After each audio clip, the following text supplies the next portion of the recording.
sana. Kalau untuk aktivitasnya nih, Bunda sendiri apa aja nih Bun kegiatan di luar tenaga pendidik ya? Maksudnya di organisasi keperempuanan seperti itu? Ya, sebenarnya selain apa ya, selain beraktivitas di organisasi itu, kita mengajar itu saja pun sudah disibukkan ya, benar. karena kegiatan apa ya, kegiatan mengajar dosen itu juga sebenarnya tidak ringan. Kami harus mengajar, harus meneliti gitu ya, kegiatan-kegiatan pengabdian. Dan kegiatan-kegiatan pengabdian inilah yang saya bungkus melalui kegiatan organisasi gitu. Jadi di organisasi itu sebenarnya kalau dulu saya bergabung di organisasi keperempuanan, misalnya seperti di BKOW gitu ya, di BOW juga, provinsi. Terus selanjutnya saya juga mengabdi sebagai sekretaris BKMT Kota Bengkulu gitu.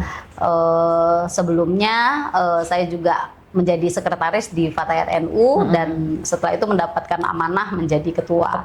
Nah, saat menjadi ketua saya mulai untuk apa ya, banyak menarik diri gitu, banyak menarik diri karena memang ini tugas yang sangat berat, lebih ekstra lagi ya. Iya betul. Dan di Fatayat ini saya tetap bergabung di jaringan perempuan Bengkulu ya. Jadi jaringan perempuan Bengkulu ini, JPBB itu adalah jaringan perempuan gabungan-gabungan setiap organisasi wanita di dalamnya. Salah satunya Fatayat bergabung di sana. Jadi kita ya menyikapi berbagai macam kasus gitu ya, yang terjadi di Provinsi Bengkulu, terus juga bagaimana menggiatkan gerakan-gerakan perempuan gitu. Itu ada diskusi-diskusi di dalam sana. Nah, Fatayat NU juga saya kira concern juga ya terhadap perempuan dan anak, karena memang salah satu concernnya adalah perempuan dan anak. Dan gerakan-gerakan perempuan itu memang kalau saya bilang memang harus terus digiatkan, karena banyak yang belum memiliki kesadaran bahwa saat perempuannya itu kuat gitu ya, saat perempuannya itu maju, maka sebuah bangsa itu juga akan maju. Karena perempuan-perempuan itu memberikan apa ya, kalau bahasa ininya ya, memberikan aura positif gitu ya untuk bangsa dan negara begitu. Iya, positif untuk bangsa dan negara gitu. Bagaimana Ibu Fatmawati itu memiliki pengaruh yang sebenarnya luar biasa, yang tidak seperti tidak terlihat, tapi dia memiliki pengaruh yang sangat luar biasa sebenarnya. Para ibu-ibu negara itu memiliki pengaruh yang sangat luar biasa. Kalau kita berbicara tentang kehebatan-kehebatan perempuan mungkin akan lebih banyak ya. Maksudnya coba kita beralih ke, ada nggak penemuan-penemuan, maksudnya kekeluhan nih, kekeluhan perempuan-perempuan di sana yang mereka memang tidak dibebaskan suami untuk beraktivitas di luar sana, baik kegiatan organisasi ataupun kegiatan perempuan lainnya, gimana nih Bun? Iya.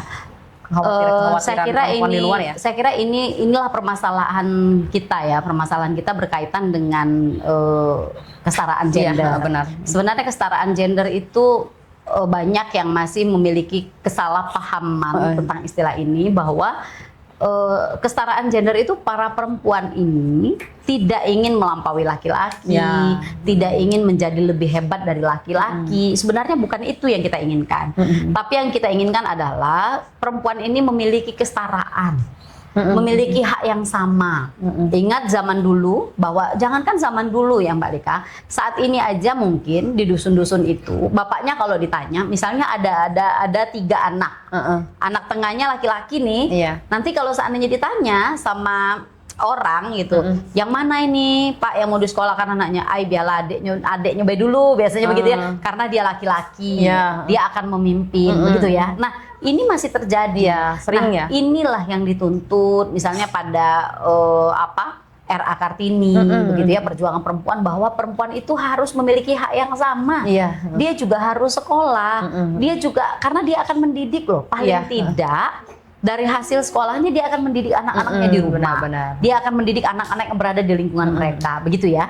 Nah, kesetaraan yang dituntut oleh kaum perempuan ini sering disalah kaprah gitu oleh para laki-laki, bahwa gender gitu, gender kan begitu ya, sering begitu. Intinya kan begitu. Padahal yang kita inginkan adalah kesetaraan, dan di dalam rumah tangga yang paling penting dilakukan adalah kesalingan. Artinya kesalingan antara laki-laki dan perempuan, bahwa tugas-tugas domestik dikerjakan bersama, misalnya begitu ya. Biasanya itu lebih perlu komunikasi domestik ya. Perlu komunikasi loh. Iya benar. Domestik bersama, bagaimana dengan pengasuhan bersama begitu ya. Karena kodratnya perempuan itu kan hanya hamil, melahirkan, dan menyusui. Karena Mbak Lika itu kan nggak bisa dipindah tangankan kan. Kalau seandainya misalnya lagi hamil begitu, ini nih titip dulu ya sama kamu suami gitu. Kalau bisa, mungkin banyak perempuan yang mau nitip gitu loh. Tapi kan rupanya nggak bisa. Iya, Jadilah itulah yang disebut dengan kodratnya wanita gitu. ya. Tapi apakah pengasuhan? Apakah tugas domestik Itu hanya perempuan. itu hanya bisa dikerjakan perempuan? Tapi kan itu kan tidak. Laki-laki pun bisa mengerjakan begitu. Nah, disinilah saya kira yang perlu dipahami oleh kita semua bahwa sebenarnya para perempuan ini menuntut kesamaan hak saja gitu, bahwa kesalingan yang perlu ada di lingkungan kita dan lingkungan masyarakat terhadap para perempuan gitu. Jadi jangan memandang bahwa setiap perempuan yang berbicara gender itu negatif. Itu mau melampau-lampau itu, padahal tidak ada sama sekali niat begitu. Nah, akhirnya karena pemahaman gender yang salah ini gitu ya, banyak para laki-laki gitu ya, tidak semua, tetap laki-laki yang tanda kutip beberapa ya, yang tidak mengizinkan istrinya untuk berperan, istrinya untuk aktif, istrinya untuk banyak belajar. Perintah yang ada hanya untuk istrinya, urus rumah, urus anak, urus suami. Cuma itu aja ya. Gitu ya. Jadi kalau izin mau mengikuti kegiatan, izin mau melaksanakan apa begitu, itu para laki-laki yang tadi saya bilang tanda kutip gitu ya, mau apa pula dengan kegiatan itu gitu kan. Cukuplah ngurus anak di rumah gitu. Nah, jadi itu yang muncul. Nah, saat itu yang muncul Mbak Lika, saya kira ini menjadi problematika kita semua dalam menggalakkan kesetaraan gender ini gitu. Padahal kesalingan dan komunikasi itu yang harus diutamakan dan dibangun begitu. Dan jika istri itu menjadi hebat, istri itu memiliki pendidikan yang tinggi, maka yang diuntungkan itu sebenarnya para suami gitu. Aset ya? Para suami begitu sebenarnya. Untuk anak-anak. Iya, jadi kalau keluhan teman-teman begitu, ketika mengikuti kegiatan, dia bilang nggak diizinin suami gitu ya banyak. Iya, tidak diizinkan suami dan sebagainya, itu sebenarnya saya sangat miris ya, sangat miris kita melihatnya di tahun sekarang masih ada para suami yang tidak mengizinkan istrinya untuk beraktivitas di luar gitu. Itu yang saya merasa sedih gitu mendengar ini, Mbak Lika. Gitu. Berbicara tentang ibu kita tadi ya, suami, anak, seperti itu. Kita kembali ke topik lagi nih. Berhubung hari ini hari ibu banget nih ya, dan ibu-ibu di luar sana harus bahagia tentunya, bukan cuma hari ini. Dan sebetulnya juga hari ibu ini sebenarnya bukan cuma 22 Desember aja nih ya. Kalau menurut secara umum nih, gimana nih Bun? Gambarannya hari ibu di 22 Desember. Hari ibu ini sebenarnya tidak juga banyak yang tahu, Mbak Lika. Sebenarnya 22 Desember ini kalau saya bilang sebenarnya bukan hari ibu gitu ya. Sebenarnya hari gerakan perempuan, hari gerakan perempuan.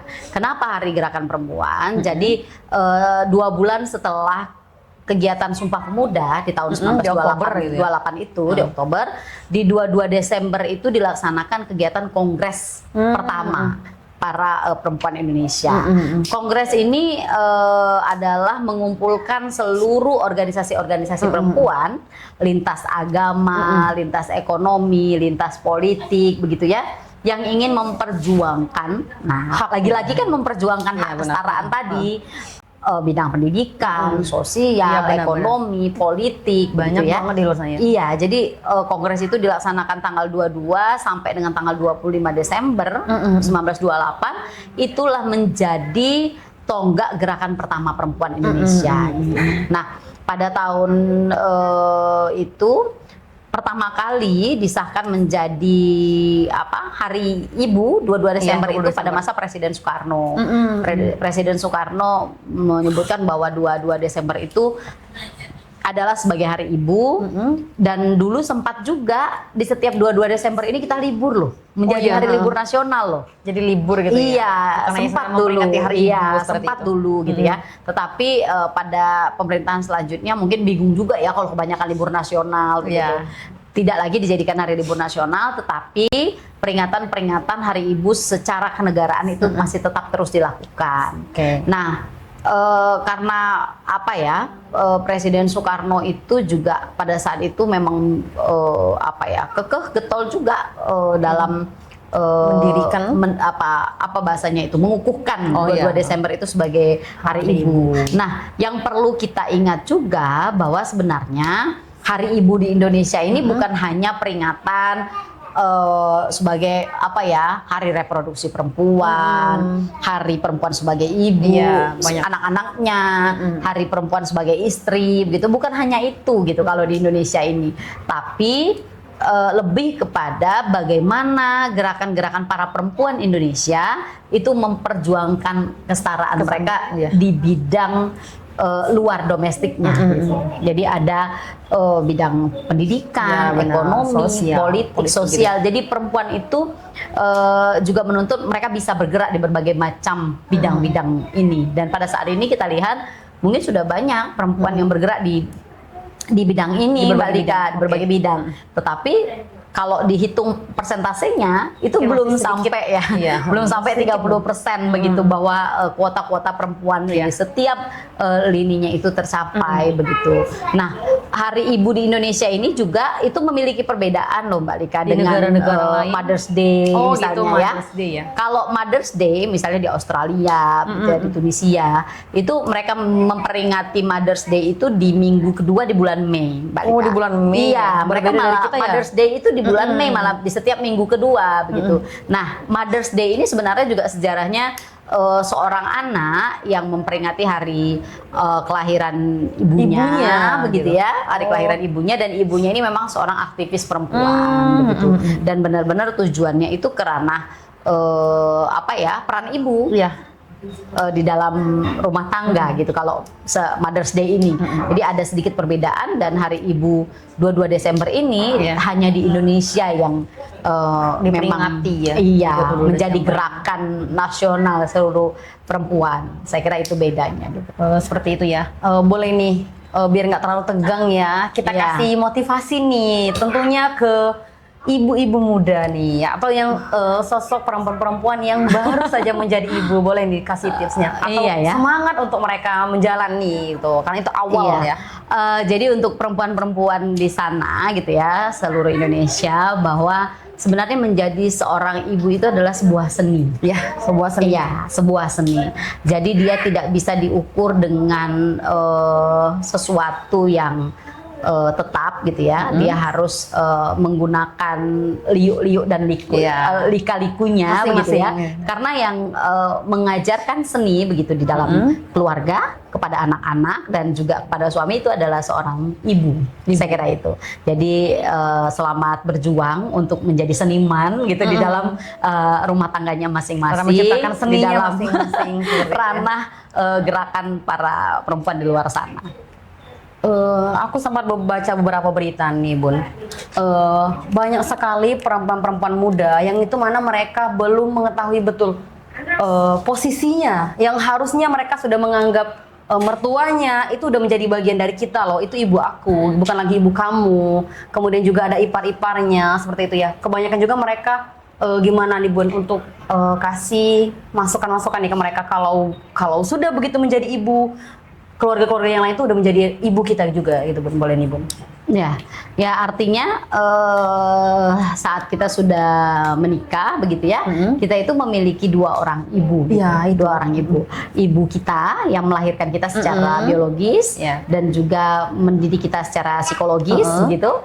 Dan juga kita mendapat ibu baru, Ibu yaitu mertua. ibu mertua, ibu yang melahirkan suami kita begitu. Nah, saya kira ini juga butuh kebijaksanaan ya, butuh kebijaksanaan dalam menjalani kehidupan rumah tangga, sehingga kita mengerti apa yang harus kita lakukan, apa yang harus kita berikan, begitu ya, bagaimana bersikap.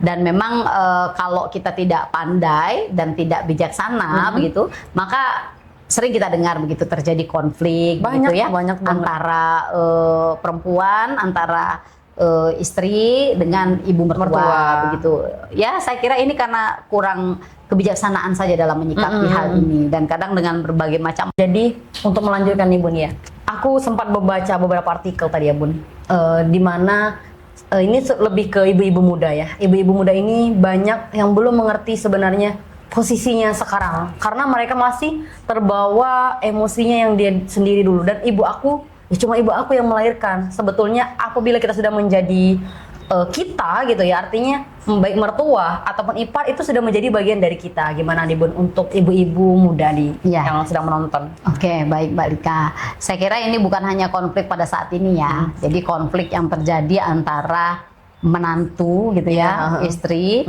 dengan ibu mertua itu konflik sejak zaman dulu itu memang yang belum terjadi. terselesaikan. Ya, artinya di sini yang dibutuhkan adalah komunikasi dan kebijaksanaan. Jadi kalau sudah menjadi seorang istri, kita mendapat seorang ibu lagi gitu, ibu baru begitu ya. Yang pertama adalah ibu kita yang melahirkan kita secara biologis, mendidik kita secara psikologis, begitu ya, secara sosial. Itu ibu yang melahirkan kita. Dan akhirnya kita akan mendapatkan ibu baru gitu, ya kan, ibu sosial kita gitu, dan juga ibu psikologis kita begitu. Sebenarnya adalah ibu mertua. Ibu mertua itu yang melahirkan suami kita. Nah disinilah dibutuhkan komunikasi yang baik, bagaimana cara menempatkan diri, bagaimana kita tidak cepat dan buru-buru merespon gitu. Iya benar. Buru-buru merespon. Sehingga akhirnya karena sumbatan komunikasi, akhirnya di antara keduanya itu terjadi cekcok, terjadi keributan begitu ya. Banyak nah, banget. itu yang harus dijaga. Dibutuhkan kecerdasan, dibutuhkan kebijaksanaan. Sehingga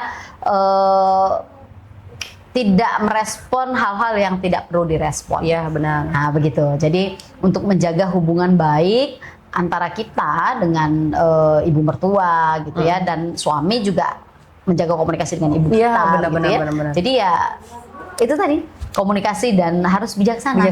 Apa yang boleh kita bicarakan dan apa yang tidak boleh kita bicarakan. Karena ada beberapa hal yang memang itu sensitif, terkadang tidak boleh kita bicarakan. Artinya di sana dibutuhkan kecerdasan juga sebagai seorang perempuan.